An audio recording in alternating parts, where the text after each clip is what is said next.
LibreOffice বেসের উপর এই কথ্য টিউটোরিয়ালে আপনাদের স্বাগত। এই টিউটোরিয়ালে আমরা শিখব এসকিউএল ভিউতে সরল প্রশ্ন তৈরি করা, সরল এসকিউএল লেখা, সিলেক্ট ফ্রম এবং ওয়্যার বাক্যাংশের ব্যবহার, ক্ষেত্র এবং টেবিলের নামকরণের জন্য ছোট হাতের, বড় হাতের বা মেশানো অক্ষর ব্যবহার করা। এসকিউএল ভিউতে প্রশ্ন তৈরি করার আগে আমাদের লিব্রিঅফিস বেস সম্পর্কে কিছু আলোচনা করা উচিত। বেস HSQL ডেটাবেস ইঞ্জিনের উপর চলে। এটি জাভা দ্বারা লিখিত একটি open source database engine software. HSQLDB সম্পর্কে আরো তথ্যের জন্য http://hsqldb.org তে যান। ঠিক আছে, এখন এসকিউএল সম্পর্কে জানা যাক। এসকিউএল হল স্ট্রাকচার্ড কোয়েরি ল্যাঙ্গুয়েজ। ডেটাবেস ব্যবহার বা পরিবর্তন করার জন্য এই ভাষা ব্যবহার করা হয়। এটি আন্তর্জাতিকভাবে স্বীকৃত ANSI মানের ভাষা। তাই এসকিউএল ব্যবহার করা হয় বিভিন্ন ডেটাবেস ম্যানেজমেন্ট সিস্টেম বা DBMS এ। উদাহরণস্বরূপ আমাদের LibreOffice base, MySQL, Microsoft SQL server, Microsoft access, Oracle এবং DB2। এসকিউএল এর সবথেকে বেশি ব্যবহার হয় একটি ডেটাবেস থেকে তথ্য উদ্ধার করতে। এটি ডেটাবেসে কোয়েরি বা প্রশ্ন করা নামে পরিচিত। এছাড়াও এসকিউএল ব্যবহার করা হয় একটি ডেটাবেসের মধ্যে তথ্য ঢোকাতে, তথ্য পরিবর্তন বা একটি ডেটাবেস থেকে তথ্য মুছে ফেলতে। আমরা আমাদের পূর্ববর্তী টিউটোরিয়ালগুলিতে বেস ব্যবহার করে এই সব কাজ করতে শিখেছি। বেস এগুলির জন্য খুব সুবিধাজনক কিছু উইজার্ড এবং ডিজাইনিং উইন্ডো ব্যবহার করে। কিন্তু আসল ভাষা জানলে ডেটাবেসকে প্রশ্ন করা বা ব্যবহার করা আরো অনেক বেশি সহজ হয়ে যায়। এসকিউএল যে শুধুমাত্র তথ্য পরিবর্তন করতেই কাজে লাগে তা নয়, এটি ডেটাবেস ও টেবিলের কাঠামো পরিবর্তন করতেও ব্যবহৃত হয়। যেহেতু আমাদের টিউটোরিয়ালে এসকিউএল সম্পর্কে সম্পূর্ণ আলোচনা নেই, তাই এখানে কিছু দরকারি টিউটোরিয়াল এবং তাদের ওয়েবসাইটগুলি তালিকাবদ্ধ করা হলো।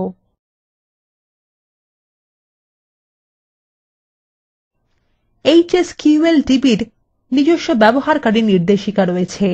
আপনি সেগুলি অনলাইনে দেখতে পারেন অথবা সেগুলিকে আপনার কম্পিউটারে ডাউনলোড করে পিডিএফ ফাইল হিসেবে সংরক্ষণ করে রাখতে পারেন। ঠিক আছে, এখন এসকিউএল শেখা শুরু করা যাক। আমাদের পরিচিত লাইব্রেরী ডেটাবেস উদাহরণটি খুলব।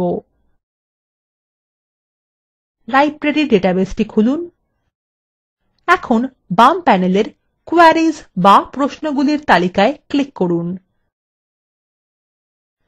তারপর ক্লিক করুন create query in SQL view. এখন আমরা একটি ফাঁকা উইন্ডো দেখতে পাচ্ছি যার শিরোনাম কোয়েরি ডিজাইন। আমরা এখানেই আমাদের প্রশ্নগুলি এসকিউএল এ লিখব। প্রথমে একটি সহজ প্রশ্ন লেখা যাক। সেটি হল গ্রন্থাগারের সমস্ত বই সম্পর্কে তথ্য উদ্ধার করা। যে কোনো তথ্য উদ্ধারের জন্য সিলেক্ট কীওয়ার্ডটি ব্যবহার করতে হবে। আমরা এই প্রশ্নটিকে এভাবে লিখতে পারি: সিলেক্ট from books। এখানে বুকস হল টেবিলের নাম। লক্ষ্য করুন বুকস এ B বড় হাতের অক্ষরে আছে। আগে টেবিলের এবং কলামগুলির যা নাম দেওয়া হয়েছিল সেগুলি সঠিকভাবে এখানে লিখতে হবে। এখানে স্টার হল একটি ওয়াইল্ড কার্ড, অর্থাৎ এখানে টেবিল থেকে সব ক্ষেত্র বা কলামের তথ্য উদ্ধার করতে হবে। এখন এই প্রশ্নটি চালানো যাক। এডিট মেনু ক্লিক করুন, তারপর ক্লিক করুন রান কোয়েরি। এখন আমরা শীর্ষ প্যানেলের রেকর্ডগুলিতে বইয়ের তালিকা দেখতে পাচ্ছি। আপনি এই প্রশ্ন বা আমাদের লেখা অন্য যে কোনো প্রশ্ন সংরক্ষণ করতে পারেন এবং সেটির বর্ণনামূলক নাম দিতে পারেন। তাহলে এটি হলো আমাদের প্রথম সরল প্রশ্ন। এ বিষয়ে কিছু গুরুত্বপূর্ণ তথ্য। HSQLDB তে ডেটাবেসের টেবিল, কলাম ইত্যাদির নামের ক্ষেত্রে ছোট হাতের এবং বড় হাতের অক্ষরকে আলাদা করে দেখা হয়। অর্থাৎ কোথাও টেবিলের নাম বুকসে বড় হাতের অক্ষরে B এবং আরেক স্থানে ছোট হাতের অক্ষরে B থাকলে সেটি দুটি আলাদা টেবিলকে বোঝাবে। তাই সুবিধার জন্য আপনি হয় সব জায়গাতেই বড় হাতের বা ছোট হাতের অক্ষর ব্যবহার করতে পারেন। উদাহরণস্বরূপ বড় হাতের অক্ষরে বুকস বা ছোট হাতের অক্ষরে মেম্বার্স। কিন্তু ছোট হাতের ও বড় হাতের অক্ষর মিশিয়ে ব্যবহার করলে পড়া এবং বোঝা অনেক সময় সহজ হতে পারে। উদাহরণস্বরূপ বুকস ইস্যুড বড় হাতের অক্ষরে B এবং I, অথবা রিটার্ন ডেট এখানে R এবং D বড় হাতের। সুতরাং SQL এ টেবিলের নাম এবং কলামের নাম ঠিক সেইভাবেই ব্যবহার করতে হবে যেভাবে সেগুলি তৈরি করার সময় ছিল। SQL কিওয়ার্ড যেমন সিলেক্ট ইত্যাদির জন্য আমরা যেকোনো একটি হাতের অক্ষর বা দুটি মিশিয়ে ব্যবহার করতে পারি। পড়ার সুবিধার জন্য সব জায়গায় একরকম ব্যবহার করা যাক। আমাদের উদাহরণে আমরা কিওয়ার্ডের জন্য সব বড় হাতের অক্ষর ব্যবহার করব। এখন পরের প্রশ্ন লেখা যাক। আপনি এই প্রশ্নটি একটি নতুন উইন্ডোতে লিখতে পারেন অথবা আপনার আগের প্রশ্নটি মুছেও লিখতে পারেন। এখনকার জন্য আগের প্রশ্নটি মুছে নতুন প্রশ্নটি লেখা যাক। আমাদের বুকস টেবিল থেকে কিছু নির্দিষ্ট কলাম উদ্ধার করা যাক। Select title, author from books। প্রশ্নটি চালানো যাক। আপনি এর জন্য এডিট মেনুবারের নিচে রান কোয়েরি আইকন ব্যবহার করতে পারেন অথবা কিবোর্ড শর্টকাট F5 ব্যবহার করুন। এখন রেকর্ডে শুধুমাত্র সেই কলামগুলি আছে যেগুলি আমাদের প্রয়োজন। ঠিক আছে, এবার পরবর্তী আলোচনায় যাওয়া যাক। আমাদের প্রশ্নতে শর্ত বা নির্ণায়ক যোগ করা যাক। ধরুন আমরা শুধুমাত্র কেমব্রিজ দ্বারা প্রকাশিত বইগুলি দেখতে চাই। তাহলে আমাদের প্রশ্নটি হবে select from books where publisher equal to একটি উদ্ধৃতি চিহ্নের মধ্যে কেমব্রিজ।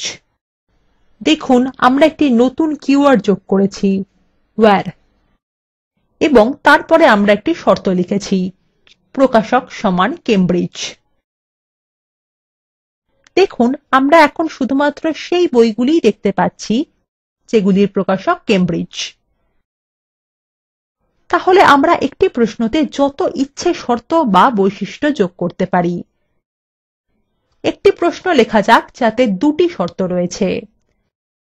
ধরুন আমাদের শুধুমাত্র সেই বইগুলিই পেতে হবে যেগুলি কেমব্রিজ দ্বারা প্রকাশিত এবং 1975 সালের পরে প্রকাশিত হয়েছে। তাহলে আমাদের প্রশ্নটি হবে সিলেক্ট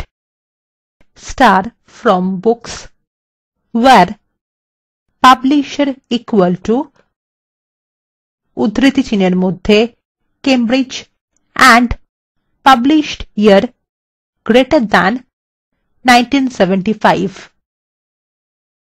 তাহলে এখানে where কিওয়ার্ডের পরে দুটি শর্ত দেখতে পাচ্ছি।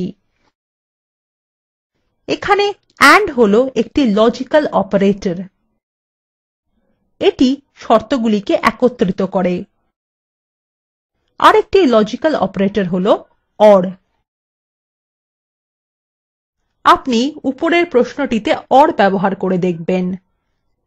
এখন আমাদের প্রশ্নটি চালানো যাক এবং এটির ফলাফল উপরে দেখে নিন। দেখুন এই বইগুলি আমাদের দেওয়া শর্ত পূরণ করে। ঠিক আছে, একটি প্রশ্নে একাধিক শর্ত অন্তর্ভুক্ত করার পদ্ধতি শিখে নেওয়া যাক। আমরা কিভাবে সেই বইগুলির একটি তালিকা পাবো যেগুলির প্রকাশক কেমব্রিজ বা অক্সফোর্ড বা দুটি? এক্ষেত্রে আমাদের প্রশ্নটি হবে select from books where publisher in ব্র্যাকেটের মধ্যে একটি উদ্ধৃতি চিহ্নের মধ্যে কেমব্রিজ কমা একটি উদ্ধৃতি চিহ্নের মধ্যে অক্সফোর্ড। এখানে নতুন কিওয়ার্ডটি হল in। এটি যেকোনো একটি কলামের উপর ভিত্তি করে করা শর্তগুলিকে একত্রিত করতে সাহায্য করে, যেমন এই ক্ষেত্রে প্রকাশক কলাম। এই প্রশ্নের ফলাফলটি উপরে লক্ষ্য করুন। এখানে একটি অনুশীলনী রয়েছে। নিম্নলিখিত বিষয়গুলির জন্য এসকিউএল প্রশ্ন লিখুন এবং নিজে পরীক্ষা করে দেখুন। গ্রন্থাগারের সব সদস্যদের সম্পর্কে তথ্য জোগাড় করুন। যেসব বইয়ের মূল্য ১৫০ টাকার থেকে বেশি সেগুলির শিরোনামের একটি তালিকা তৈরি করুন। উইলিয়াম শেক্সপিয়ার বা জন মিল্টন দ্বারা রচিত বইগুলির একটি তালিকা প্রস্তুত করুন। আমাদের পরবর্তী টিউটোরিয়ালে এসকিউএল সম্পর্কে আরো বিস্তারিত আলোচনা করব। এখানেই লিব্রিঅফিস বেসে এসকিউএল ভিউতে প্রশ্ন তৈরি করার উপর এই টিউটোরিয়ালটি সমাপ্ত হল।